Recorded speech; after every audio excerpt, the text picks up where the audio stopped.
दोस्तों, आज हम आपके लिए लाए हैं एक और डरावनी फिल्म, पिंडम। इस फिल्म की शुरुआत एक दूरदराज गांव से होती है, जहां परंपराएं और रीति रिवाज बेहद गहरे रूप में जुड़ी हुई हैं। गांव की स्थिति बहुत ही रहस्यमयी और भयावह है, जहां हर रात अजीब घटनाएं घटित होती हैं।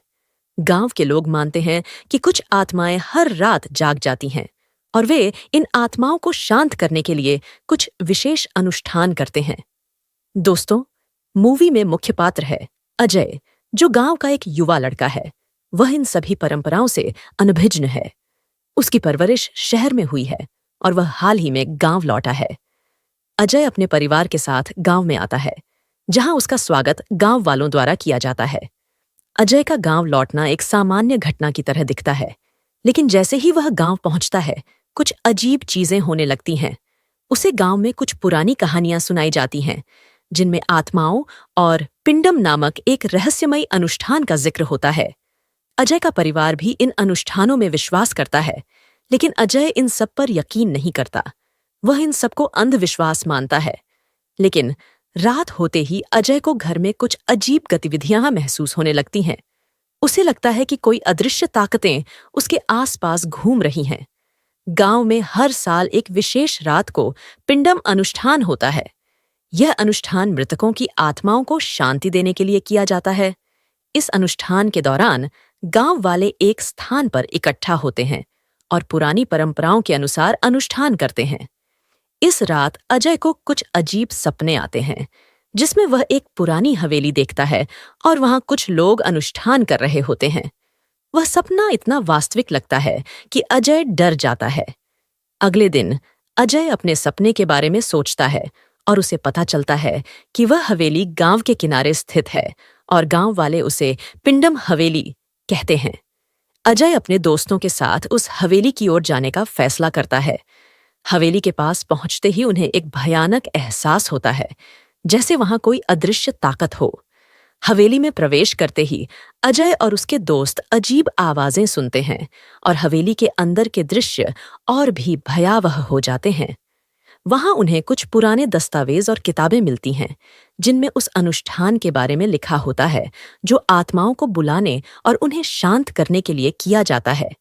लेकिन किताबों में यह भी लिखा होता है कि यदि अनुष्ठान ठीक से नहीं किया गया, तो यह आत्माओं को और भी क्रोधित कर सकता है। हवेली से लौटने के बाद अजय के जीवन में और भी अजीब घटनाएं होने लगती हैं। वह जब भी सोने की कोशिश करता है, उसे वहीं पुरानी हवेली और आत्माओं की छवि दिखाई देती है। उसकी हालत दिन ब दिन खराब होने लगती है। एक दिन अजय के परिवार के एक सदस्य की मृत्यु हो जाती है और गांव वाले कहते हैं कि यह सब आत्माओं के गुस्से का नतीजा है, क्योंकि पिंडम अनुष्ठान सही ढंग से नहीं किया गया। अजय को धीरे धीरे एहसास होता है कि इन सभी घटनाओं के पीछे उस पिंडम अनुष्ठान का हाथ है। वह गांव के एक बुजुर्ग से बात करता है, जो उसे बताता है कि वर्षों पहले गांव में एक भयंकर त्रासदी हुई थी, जिसमें कई लोग मारे गए थे। उनकी आत्माएं अब भी गांव में भटकती हैं और उन्हें शांति देने के लिए हर साल पिंडम अनुष्ठान किया जाता है। लेकिन इस बार अनुष्ठान में कोई बड़ी गलती हो गई थी, जिसके कारण आत्माएं और भी क्रोधित हो गई थीं।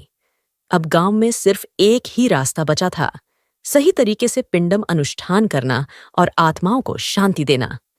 अजय ने फैसला किया कि वह इस पिंडम अनुष्ठान को खुद पूरा करेगा। वह गांव वालों से मदद मांगता है, लेकिन अधिकांश लोग डर के कारण उसकी मदद करने से इनकार कर देते हैं।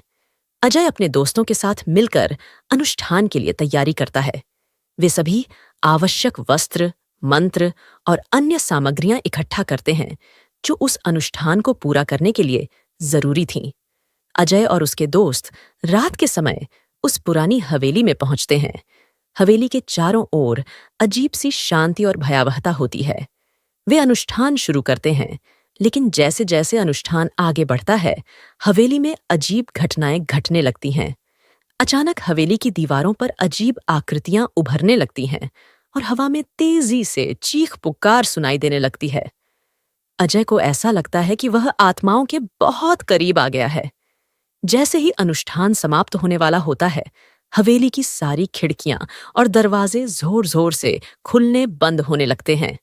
आत्माएं अब सामने आ चुकी थीं और वे अजय और उसके दोस्तों पर हमला करने लगती हैं। अजय को अब अपनी पूरी हिम्मत दिखानी थी। वह मंत्रों का उच्चारण तेजी से करने लगता है और अंत में वह आत्माओं को शांत करने में सफल हो जाता है। आत्माएं धीरे धीरे गायब हो जाती हैं और हवेली में एक अजीब सी शांति छा जाती है। फिल्म का अंतिम दृश्य गांव में आता है, जहां अजय और उसके दोस्त सकुशल लौटते हैं। गांव वाले उनका स्वागत करते हैं और उन्हें धन्यवाद देते हैं। अजय को इस पूरी घटना से यह समझ में आ जाता है कि परंपराओं और अनुष्ठानों का अपना महत्व होता है और हमें उनका सम्मान करना चाहिए।